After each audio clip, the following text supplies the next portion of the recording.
Hey, welcome to my channel. I'm Melanie. I'm obsessed with Skinwalker Ranch, Blind Frog Ranch, and really everything Uinta Basin. I tend to spend a lot of my day, yes, Googling Skinwalker Ranch and staring at Google Earth images or Google images of Skinwalker Ranch like you're doing right now.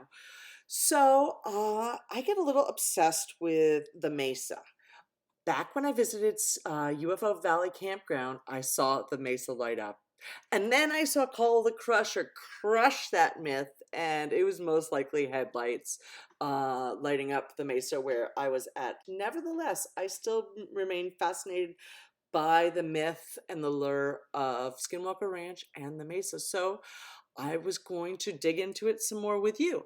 Well, I was recently doing a video about the oil and gas in the Uinta Basin, drilling in the Uinta Basin. I came across this map which contrasts the 1960s to the 1980s. The arrow right there in this map points to Skinwalker Ranch, basically right around the triangle. Up north of it, you can see Bottle Hollow Reservoir, and over to the west, you can see evaporation pools over there. I talked about that in my other video. But what we're focusing in today is look at my arrow, look directly north. You will see that there is a Jeep trail leading right down to the Mesa from Fort Duquesne. Okay, so I tried to line it up and do an overlay here. The arrow again is pointing to Skinwalker Ranch, the triangle in this picture. And you can see I didn't do such a great job lining it up, but I think I've got the cliffside right. And you can see that Jeep trail really does come right down to right above, just north of Skinwalker Ranch.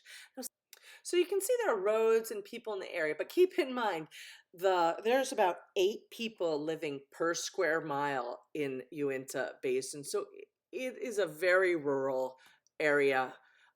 Even so, I'm on the hunt for older maps, maps that show Native American trails, old pioneering trails. Remember in 1905, homesteaders moved to the area. So there's a lot to be found.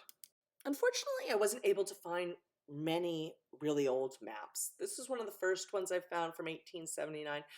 The red is pointing to approximate location of Skinwalker Ranch. And you can see it is located on what they determined to be the Indian reservation at that time. And then by 1897, the reservation had been broken into 2 parts, and it was in the Uncompahgre Reservation. You can see the arrow pointing to Skinwalker Ranch again.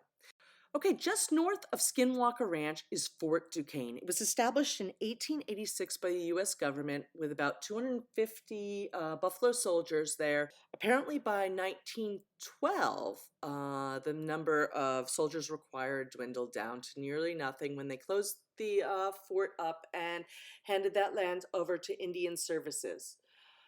There isn't that many documents that I've been able to find about Fort Duquesne, like diaries to read. I've read a couple, but I'm thinking if there was anything ever going on, we would find it in all this information. This is another area that I really want to study more. So most of the maps I've found of Fort Duquesne area, including original surveys, seem to be heavily redacted. So this is one from about 1918. So it's a lot more developed, a lot more roads. But there's a few features I want to point out, which are kind of cool. Getting oriented, I want to show you the Uinta River flowing down from the north, all the way down there toward the south. Also want to show you the roads. First, this is called the New Stage Road, Price to Vernal. And then down here, it looks like there is the old wagon road. So why is this all important, you may ask? Because right south of these arrows right here is the Mesa, and we're going to talk about that area next. But let's first look at the further roads that go south down towards the Mesa and towards Skinwalker Ranch. All right, I'm zooming into the southernmost part of the map, which is directly north of the Mesa. And you can see these telephone lines and these roads, the Price to Vernal Road and the road to Auray, right here. Okay, next we're going to look at the plat or the survey just south of this at Skinwalker Ranch. Looking at Skinwalker Ranch, you see that semicircle right at the top? That is the Mesa. And Skinwalker Ranch occurs between the section 3 and section 4 at the northernmost parts of this plat. Okay, this arrow is pointing to the dry gulch that runs right through Skinwalker Ranch. And then I'm going to point out these telephone lines that are running also through the area, as well as this really strange road. I'm having a real hard time finding roads on all maps, but this clearly is the road, the Price to Vernal Road, that looks kind of strange in this area. All right, this survey from 1875 shows the land east of Skinwalker Ranch. It shows the Uinta River coming down and some old trails. Um, let's keep moving on. So then I went back and read several history books about the area. And so apparently before 1884, they used this road over here on the west and would go up by Monte's Creek and up that way towards Fort Duquesne or Vernal or Fort Uinta, which was up north. And then around 1884, they built this road right through Dry Gulch and coming around on the eastern side of the mesa up to the Uinta River, going up that way. Okay, I drew a red square around one section, section 4 of 003 south, 01 east of the Uinta Special Meridian. It is one little section, and we're going to see how that aligns, so see where these telephone lines are actually on Skinwalker Ranch. So here is, that famous design, the logo of Skinwalker Ranch. All right, so here we're looking at the red square outlining the township, section 4, and you can see the faint blue outline of Skinwalker Ranch, their property, and then you can also see the overlay of the original plat together. All right, well, you can see the outline of all the Skinwalker Ranch, the homesteads along the ridge, outlined in blue and red, and I want to point out a few more things. First is the blue arrow is pointing to Dry Gulch, and the purple arrow is pointing to telephone lines, coming really close. And finally, this yellow arrow is pointing to the Price to Vernal Road, which appears to be running right through the ranch.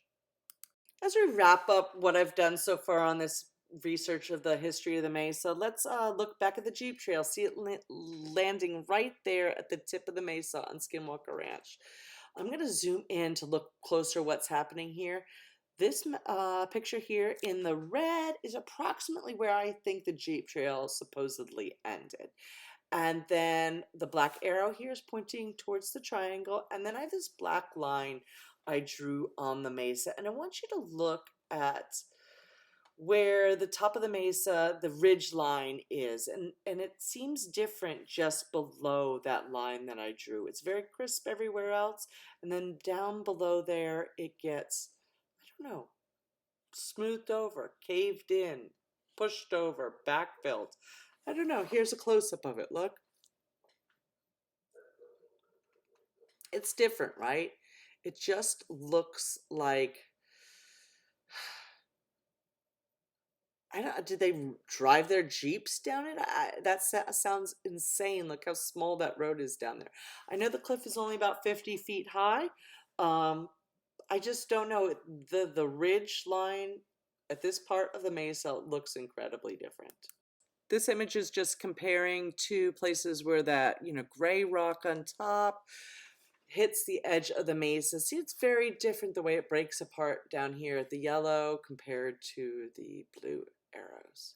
And finally, I snapped this photo from watching the Skinwalker TV show. This is a magnetic anomaly map. Inside the red circle is like the mesa. You can see that there's something magnetic, something different, which does coincide with that area I just showed that looks like it was backfilled. And the Jeep Trail right north of it. Just showing you with this final black arrow is like, the signature looks a little bit the same, but that is the guard shack on Skinwalker Ranch, but clearly there's not a guard shack up on top of the mesa. Anyway, thank you so much for watching my video. I am completely obsessed with these topics. I really hope that you'll subscribe and share some ideas and some thoughts on other videos. And thanks for watching. I really appreciate it. Bye-bye.